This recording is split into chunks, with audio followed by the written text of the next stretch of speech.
That was a really good game for us.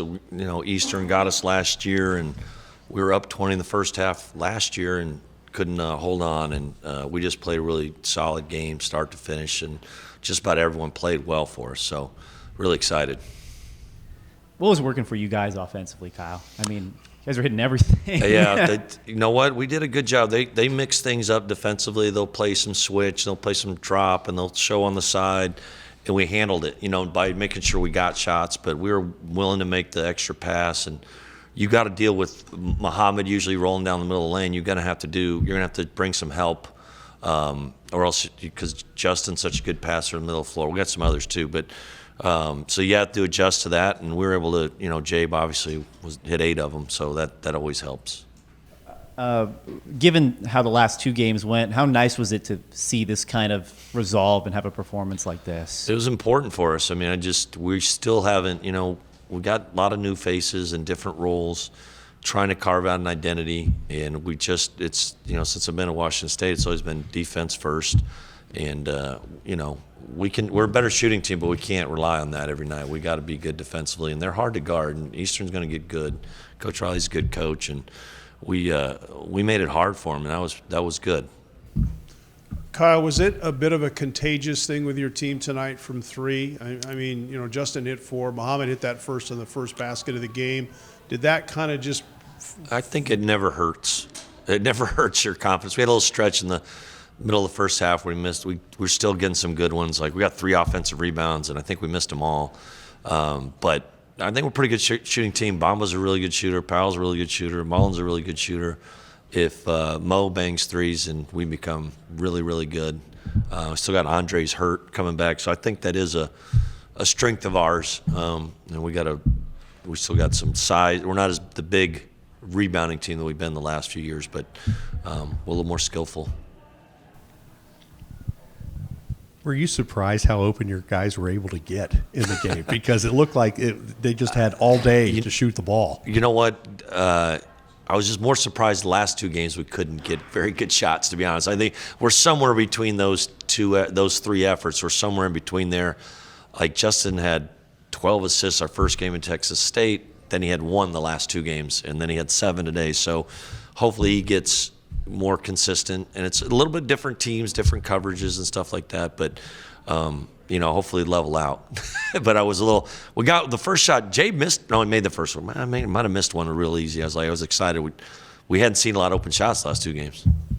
Mullins was brought in as the sharpshooter. He had only made 3 threes coming into this game. Do you feel like this could be a really good kind of springboard for him moving forward? Obviously, he's not going to make 8 threes every game, but do you think this is going to be the kind of guy we should expect to see? Don't hold him back. We'll accept 8 threes, but you're going to have to account for him. Now he might draw an even more dedicated defender that's not going to let him. He's got to learn to adjust that. Probably move up on the scout a little bit, which again makes the other 4 guys better. When you do something like that, I know what it looks like when you watch Venners. We knew Venners was going to break out of it, so I was hoping against us, but we got him going. Those guys they're very valuable. Well, they're just, and if you got a guy that he's a coach, you're like, gosh, he got a shot. I just look away.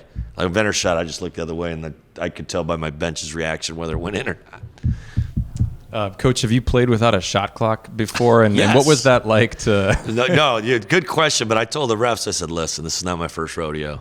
If you could have seen the University of San Diego gym we used to have that was by the pool, that was steady. And then Columbia, at least 2 times without a shot clock. We actually had portables.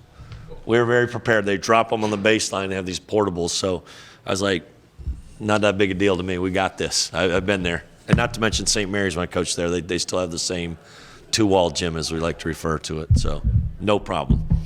Talking a little bit more about that offense, you had 4 starters combined for almost 70 points. How important is that going to be going forward as you have kind of a tight rotation with some injuries? Yeah, no, I think it's really important. I think we kind of settled into, 8 guys tonight for the most part, took the majority. And it's kind of hard because, DJ getting back in there, Carlos had played really well for us and kind of didn't get as many opportunities. But those 8 guys, and Adrame did a really good job coming in there when Mo, he's going to be in foul trouble. He's taking on guys. They're super physical. And I thought Adrame did a really good job to kind of stem the tide and kept us there. And he got 6 rebounds and plays hard. You know, he's still learning, but he did a good job for us. Then, Coach, the hometown kid, Dylan Darling, getting the start today. What was the decision behind that one? You know what? He's the head of the snake for us as far as our defense. He sets the tone there. He's a good player. He just got in foul trouble and kind of just a little rusty, and we were going good there. But we love him. I was just thankful to have him, and he brought about 200 people to the game too. So that happens as a freshman. He's a tough nut. He's going to get better. And then you got one more game before you go into a small stretch of Pac-12 games. What do you got to do to make sure you're sharp for those? We still got to make sure the rebounding thing is a big concern there, but we got the same thing. Be consistent defensively, rebound, take care of the ball, create that identity that we got to make it hard on people to score. Kyle, it's an interesting week because there is no school and you've got a game on Friday. What do you do? What does the team do coming off of this game? We'll take tomorrow off, and then we'll have a good practice Wednesday, Thursday. We'll have about an hour and a half, 90-minute practice, and get some turkey in us, and then we'll tee it up. I think we tip it up early Friday. So we like to go like on a day off and then play on a third day is usually the deal. So we'll stay pretty good there. I think Dylan and some of the guys are going to stay up here tonight and soak up some family time. They took care of us. It might have been last night. We had an unbelievable.